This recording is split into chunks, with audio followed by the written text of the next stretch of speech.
menjadi kingmaker Prabowo Gibran berhasil mengalahkan Bu Mega lah, Surya Paloh lah dan sebagainya gitu loh. Memegang janji Pak Jokowi akan pulang ke kampung ngomong cucu ya Bang. Gangguan mungkin terhadap karirnya Mas Gibran ya.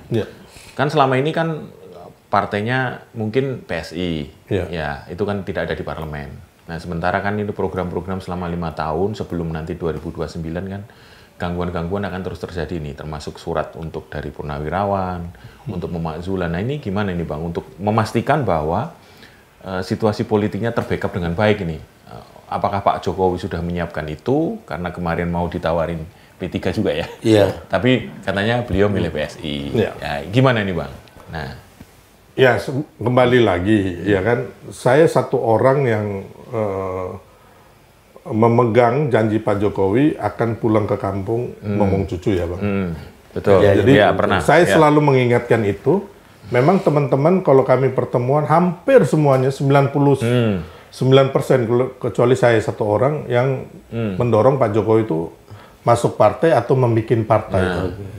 Kenapa saya nggak mau? Karena saya mengingatkan Pak Jokowi karena janji Pak Jokowi sendiri akan ngomong cucu kan. Terus yang kedua, beliau ini kan sudah di politik itu sudah mencapai tingkatan paling tinggi yang tidak dipunyai oleh siapapun di Republik ini. Ya mulai dipilih dari wali kota 2 kali dan berhasil, Solo jadi baik, gubernur DKI, terus dipilih sebagai presiden 2 kali, terus kemarin menjadi kingmaker Prabowo Gibran berhasil mengalahkan Bu Mega lah, Surya Paloh lah dan sebagainya gitu loh.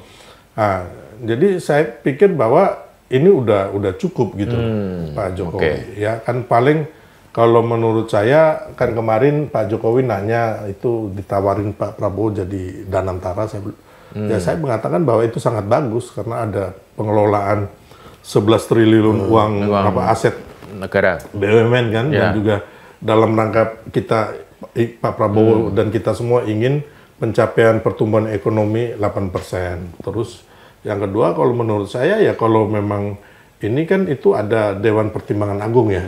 Itu kan masih lowong ya kan bisa aja Pak Jokowi aktif di situ kalau diminta Pak Prabowo.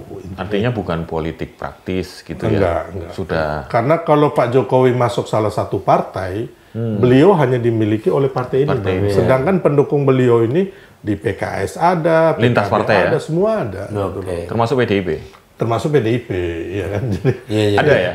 Pastilah Bang.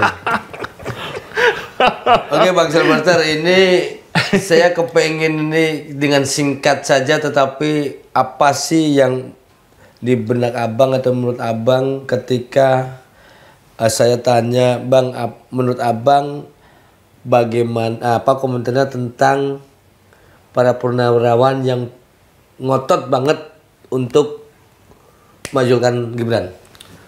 Ya kepada yang senior-senior ini dengan hormat, ya saya pikir kalau memang mau kembali lagi mau berbuat untuk bangsa kita, ya bantulah Pak Prabowo. Pertama, ya kan Pak Prabowo sekarang kan ingin agar kita swasembada pangan, energi, ya kan air. Ya, kalau bisa sih turunlah ke sawah-sawah, ya kan, bantu terus bikin irigasi, terus cari pupuk untuk rakyat. Itu kan lebih mulia. Terus yang kedua, bantulah Pak Prabowo dalam melawan koruptor, mafia, premanisme. Ini kan lebih bagus daripada para senior ini membuat surat atau yang tidak ada dasar-dasar hukum ataupun fakta-fakta konstitusi yang dibangun tidak berdasarkan riset yang benar.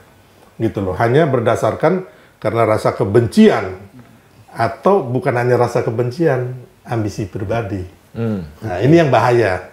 Saya ingatkan ini bahaya buat republik ini. Berikanlah contoh yang baik buat yang muda-muda, anak cucu kita, bahwa Anda adalah benar-benar yang dulunya, ya saya nggak tahu kamu punya sepak terjang gimana, terus sekarang ini anak istrimu, cucumu, apakah benar juga? Gitu loh, ya kan?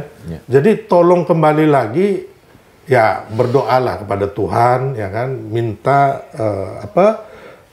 pemikiran dan jalan terbaik. Jangan mengadu domba bangsa ini, jangan menghancurkan bangsa ini karena kami akan melawan kalian. Itu Bang. Tetap ya. Oh iya. Termasuk melawan tim pemberi jasa. Oh iya, nggak ada apa-apa lah. Ini Bang, hanya kurcaci aja. Bagi saya, kalian ini hanya kurcaci aja. Ya nggak, menurut saya, kalian udah gagal kemarin, besok akan gagal lagi. Kami ini hanya nggak mau sombong aja. Kami ini pemenang Bang, gitu loh. Oke. Dan saya mau kembali lagi, ya kan, tidak punya kepentingan apapun. Ya mungkin orang yang masalah komisaris kayak apa, Abang mau tanya, silakan aja masalah pribadi. Nah ini silakan kan, Bang. Dapat ini komisaris? Ini kaitannya kan Ya nggak apa-apa. Daihat dengan Pak Jokowi ini, ini dapat apa nih Bang? Iya. Nah, sekarang komisaris ID Food. Ya, Nah, oke. itu gimana Selama ini? pemerintahan Pak Jokowi hampir 10 tahun, 12 tahun itu, saya tidak mendapatkan apapun, baik jabatan maupun proyek. Satupun. Satupun. Oke. Ya, jadi selama itu saya menolak. Ada kawan-kawan yang bilang, Bang, ada proyek ini. Terus bos Pak Jokowi juga mengatakan ini. Terakhir itu saya diminta jadi komisaris utama Pertamina, menggantikan Pak Ahok. Oh iya. Waktu Pak Ahok selesai ditawarin ke Abang. Ya, kan dia mundur kan. Oke. Nah, saya tolak itu. Saya nggak mau. Karena apa saya tolak?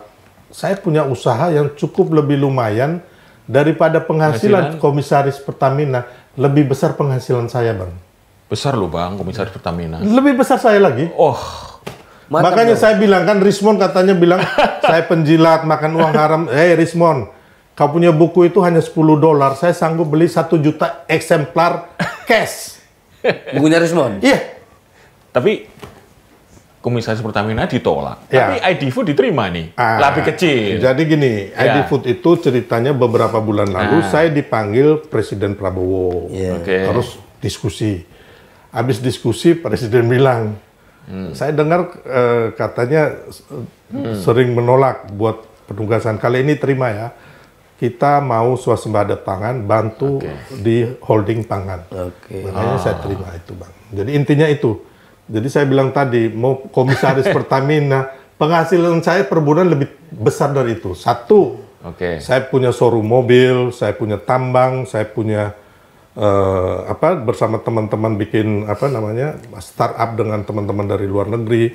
Terus ya ada sawit lah, terus intinya saya juga punya kantor hukum yang saya tanganin juga besar-besar, Bang. Makanya kalau Rismon hanya jualan buku begitu, aduh ampun. Janganlah kau ngomong duit sama saya. Kau lihat mobil-mobil saya beli cash semua. Rumah saya ada di beberapa tempat, tanah-tanah saya banyak. Itu cash semua, Bang. Saya nggak ada utang. Gitu, Bang. Ya, jadi intinya memang, ya tapi kadang-kadang kan saya juga nggak mau sombong. Kita hanya makan 1 kali 3 hari, ya kan? Mau ngapain? Banyak kegiatan saya membantu masyarakat dengan soulmate. Contohnya orang yang nggak punya kursi roda, nggak mampu beli, kita kasih. Ya, kita renovasi masjid, renovasi kelenteng, gereja, terus UMKM. Kita pedagang-pedagang itu kita dampingin, Bang. Apabila ada yang minta duit ke mereka, oknum aparat dan preman itu, kita bantu. Kita nggak pernah. Itu udah saya lakukan semenjak dari tahun 2005. Ya. Terus kayak kemarin waktu COVID, saya membagikan hampir 200.000 paket sembako. Waktu COVID? Ya. Di Banten, di DKI, di Jabar. Siapapun, agama apapun, suka apapun kita bantu.